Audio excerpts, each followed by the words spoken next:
Good morning, Romany Rye. Had a bit of a rant yesterday about how I feel about things. That triggered a memory in me this morning when I was thinking about all those things when I was growing up. And I took this even to when I had my own yard. Let's not forget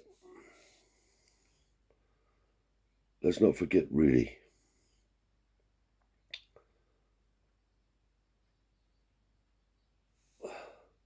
it's difficult to say things without going over some of the old ground, but let's not forget that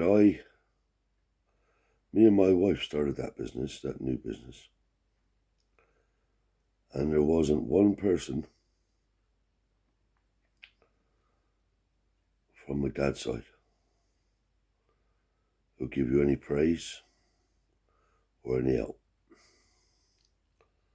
But I'm thinking back to the Christmases and how things have changed now. And another thing the government have done when they took away the cash from us gypsy boys and scrap dealers and plumbers and electricians and factories, they took the cash away. Now, Christmas time, you've got to imagine this now. Just say now you were in a high street in a town somewhere, and you had a line of shops. That's what it was like for Scrapyards out at United Towns. At the very top there was Johnny Orchard, and there was Malcolm Drew, and there was me, and then there was Tommy Ware. So people had a choice on where to go. But the Christmas times for all of that scrap fraternity along there was special. Because years ago, plumbers would save up their copper, their lead, their brass all year just to bring it in. And sometimes you had to make sure you had the level ready, because sometimes they would come right in Christmas Eve. And genuinely, I've bought as much as 3 or 4 ton of copper and lead on a Christmas Eve. Because we always used to try to close dinner time, because that was our time for pub. All the workers from each yard, apart from Johnny Orchard, I suppose, that was the time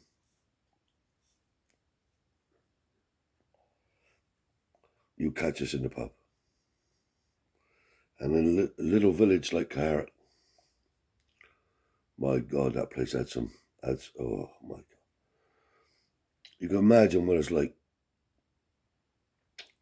Malcolm would have, I don't know, 15, 16 people working for E, because he had the coal business. He had a pet shop one time, Durham. He tried all sorts, Malcolm have. And he had a lot of men working for him. Car spares. You name it, dear old Malcolm have tried it. A very acute businessman. And still going to this day. Look. So all the yards, up and down, went before the club was built. Everybody would be in the 7 Stars in the village, in the little pub. He'd be packed out solid on a Christmas Eve. But when the club opened up, that's where we all used to go there, in the sports club. Go there, get tanked up, and end up there in the 7 Stars. So what I'm getting at, customers, plumbers and that, save up their metal right to the last minute. I think it's fair to say, dear old Willie Webster, lovely man, great man to me. He said, we stay open an extra hour, he said, and we might get a bit more trade. And we did. Instead of shutting 12 o'clock, we left open until 1 o'clock. And you get a few stragglers in, but they wanted to sell their metal for cash to go and buy what they wanted for Christmas, either a little bit of extras. But the government took all that away from us, and now you can't even sell a car battery unless you have it put in your bank. So all the things that we used to know and that we were associated with, it's all gone, see? The bit of dealings that I do now, all got to go through your bank. No cash anymore. So the times have changed that much. And the fun we used to have. Oh, I've been in 7 Stars pub. Oh, I never seen my brown alive again. I had a Ford Capri. And this is true now. We was up the pub on the Christmas. And I'd just been to Colchester to pick up a magnet dynamo a couple of days before Christmas, because my magnet dynamo blew up. And for some reason, it never got to get the car. We was up the pub. And I tell you who was there. Malcolm and Sophie and his children. Me and my wife. And my boy Brian. Albert and Caroline. So it was arranged for us to go back to my place. Now, how are we going to get everybody back to my place? Right, this is the truth. We had them piled in the car as many as we could get. Malcolm was sitting on the bonnet with Albert, and the boot was up in the back with this magnet dynamo, and 2 or 3 of them was in there. But the thing of it was, we had to drive 50 yards down the road, turn right, and then he was on the back lanes. We thought this was all right. Now the car, God strike me poor eyes dead, is absolutely loaded right down. I'll never forget it. So now we goes down the lane, turns left up through Pengelly's Lane, which is right beside where I live. I never forget this. Now the car is grounding out.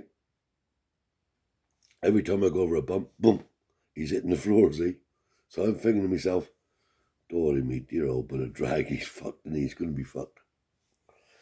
But he wasn't. Well, I'll tell you what happened. We're driving up a lane and Malcolm now and Albert is on the bonnet singing their heads off, laughing, looking back at us, looking back at me. I could only see through the middle of them. Anyway, we get part way up Pengelly's Lane and there's a puddle. I said, how deep's that, Malk? He said, yeah, drive through, you're all right. Oh, fucking hell. I drove through the puddle, we got in the middle and the fucking car stopped. The fucking car stopped dead. Wouldn't go forward, wouldn't go back, wouldn't start. So now we're all laughing our fucking heads off. What are we gonna do? I said to myself, I ain't getting out that fucking water. So the water started seeping in through the bottom of the doors. And Malcolm and Albert rolled their fucking trouser legs up. Got off the fucking bonnet. I don't know, and 2 or 3 others got out. Anyway, we managed to get the car out of this fucking water. But up to just below their knees was covered in water. Her boots, their bit of shoes, soaked. Got her going again. And we got home, but oh, that was some fucking time, honestly.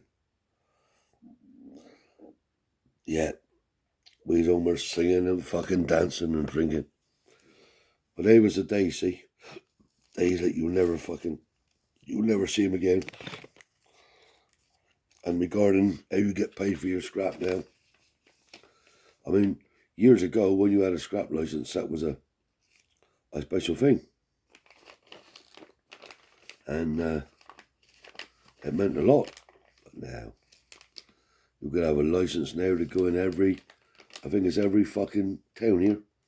Like Exeter's different from Newton Abbot, and you could have a license for Newton Abbot and to bring scrap out of there, and oh, that's a fucking nightmare.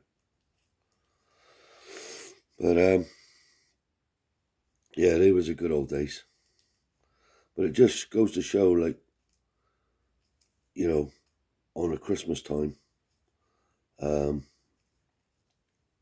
you didn't have no way of selling it, you just had to hold it in stock till after Christmas, because the big boys was obviously shut.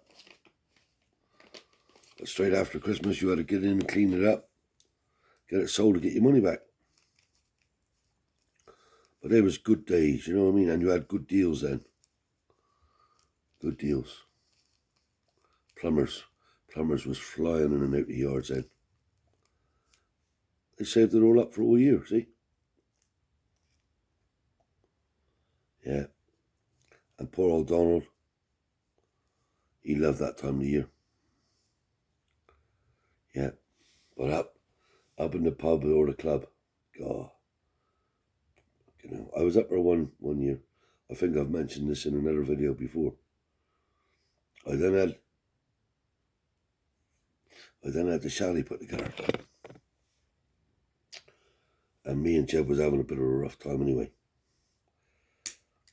And we was having a bit of arguments for this, that, and the other. But bless her heart, Mary Webster and she decorated the chalet. Everything in the chalet was brand new. The chalet wasn't brand new, but everything inside was brand new. It was all done. And I come home from the fucking kitchen, didn't I? Absolutely slaughtered, covered in fucking shit and muck. Anyway, when I'm drunk, I just want fun. I don't want no arguing.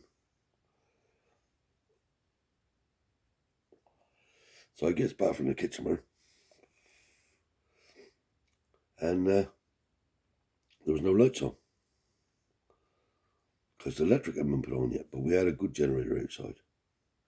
Although he was a pull start fucking thing. It was only a matter of a day or so before the electric was being put on.